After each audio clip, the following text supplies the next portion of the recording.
আসসালামু আলাইকুম। Hello viewers, Mazharul review YouTube channel এবং মাজহারুল রিভিউ ফেসবুক পেজ থেকে আপনাদেরকে জানাই স্বাগতম। আজকে আপনাদের সাথে শেয়ার করব নোয়াখালীর দক্ষিণাঞ্চলের একটি ফিশারি ঘাট, যেটিকে টাঙ্কির মাছঘাট নামে পরিচিত।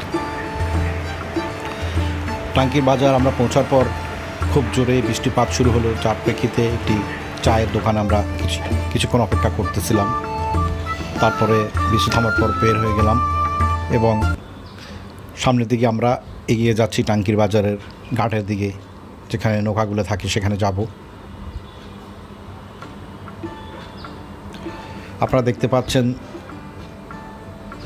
নৌকাগুলো ঘাটে বাঁধা আছে এবং তাদের জালগুলো মেরামতের কাজে নিয়োজিত আছে।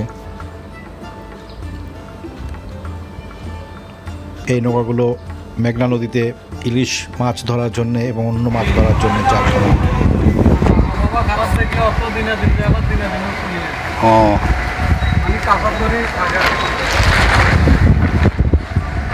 এই কাঁঠালে তো লাগে মাছ হাইজার নদী অবস্থা।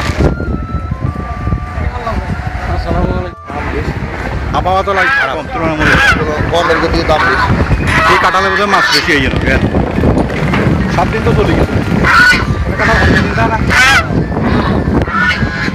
সিগনালে তো 8 দিন চলে গেছে। আবহাওয়া দেন নাই, ওই হাতিয়ে ফেয়ারম্যান কাটাতে দেখলাম খারাপ অবস্থা।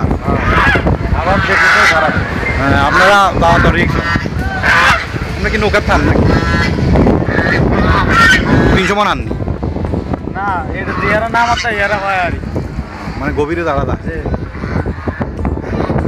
না, 5 নম্বর নেবেছেন, তাহলে তো আরো খারাপ অবস্থা। সব বোট ভিতরে। হ্যাঁ, এবারে ওই সিগন্যাল তো বলে অনেক বোট বলে ধরা। আর কি অবস্থা গরম তো। আপনি বোটে আছেন নাকি? আপনি কি মাস্টার না কি? আপনার মাছ আপনি কিরকম পান? এর আগে পাইছিলাম 1200 মাছ। 1200 কম মনে হইব। 1200 মাছে আসলে তো মাছ কমে। মাছ তো আপনারা 30, 40, 50, 100 মন 200 মন মাছ আন। এই জায়গায় আমরা 5.5 লাখ টাকার মাছ পাইছি বাজার খরচে। হয় এই বড় বড় বোটগুলো তো মনে হয় তো অনেক মাছ পায়। ইনশাল্লাহ যদি মাছ থাকে তাহলে 16 লাখ, 20 লাখ, 25 লাখ টাকা পায়। এমনি একটা খরচ কত যায়? 2-3 লাখ খরচ আছে। 3.5 লাখ টাকার বাজার লাগে। বাজার মানে কয় দিন? 15 দিন।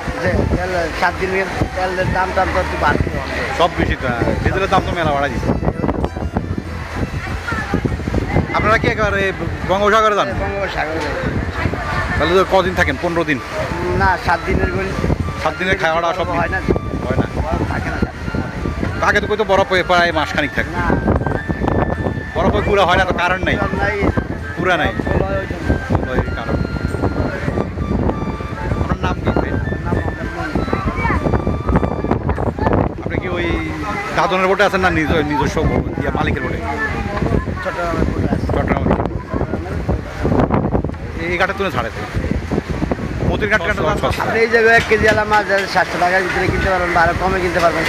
মাছ হইলে জানাতে সব। এই যে আজকে একটা বোট আছে, আর বোট আসে না। আমি ওই চেয়ারম্যান ঘাটে গেছি, মাছ নাই। যে এনো মাছ দেখা গেছে এত বিরাট বোট, মাছ পাইছে কয়েক লাই।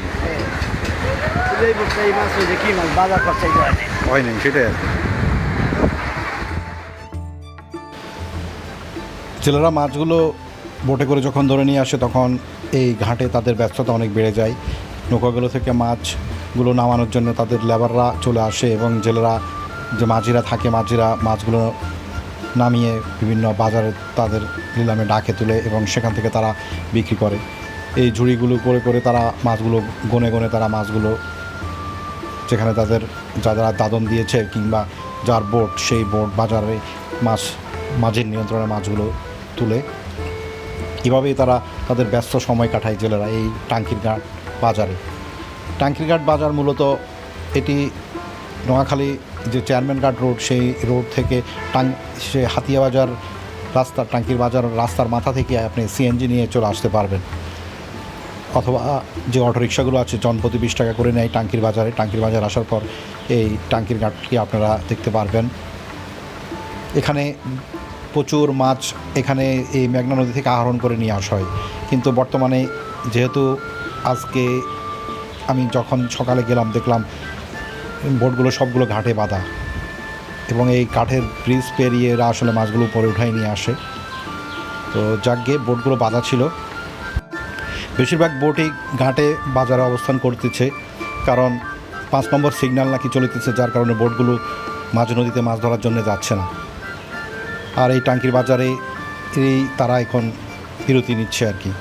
এবং এই বাজারে আমরা সাধারণত মাছ সংশ্লিষ্ট যে ব্যবসা প্রতিষ্ঠানগুলো সেগুলি বেশি পরিলক্ষিত হয়। এছাড়া খাওয়া দাওয়ার হোটেল রয়েছে, কিছু মেডিসিনের ওষুধ রয়েছে। বেশিরভাগই জাল, বোট, বয়া এবং অন্যান্য জিনিসপত্রগুলো, যে বোটের তেল, ড্রাম, তেলের ড্রাম, গ্যাস, তারপর বোটে তারা যে 1 সপ্তাহ বা 10 দিন বা 15 দিনের জন্য তারা যায়, সে খাদ্য সামগ্রীগুলো তারা নিয়ে যায়, তেল নিয়ে যায়, গ্যাস নিয়ে যায়।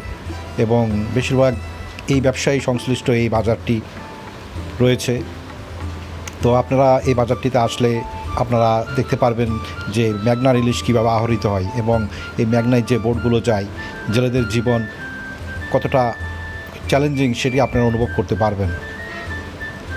এবং এই বাজারে সংশ্লিষ্ট যে ব্যবসা বাণিজ্য রয়েছে সেগুলি সাধারণত এই নদীতে মাছ আহরণ সাথেই সম্পর্কিত। তো টাঙ্কির বাজার আজকে আমি ঘুরে দেখলাম। আপনারা কখনো যদি টাঙ্কির বাজার আসেন, সোনাপুর 0 পয়েন্ট থেকে সিএনজি রয়েছে, আপনারা হাতিয়া বাজার নেমে সেখান থেকে অটো নিয়ে আপনারা এই টাঙ্কি বাজার ঘুরে যেতে পারেন।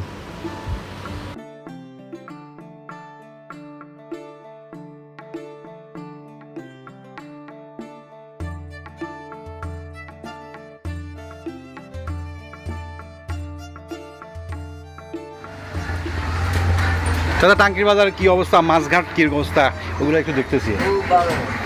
ভালো, মানে নদী ভাঙনটা বুঝাইলেই নদী শুনছি এটা পাথর ফালাইবো, কিন্তু এটা তো ফালাইতেছে না। এটা যদি আপনি আলেকজান্ডার মতো ওই পাথর ইয়ে করে দিত তাহলে হয়তো ভাঙাটা কমে যেত।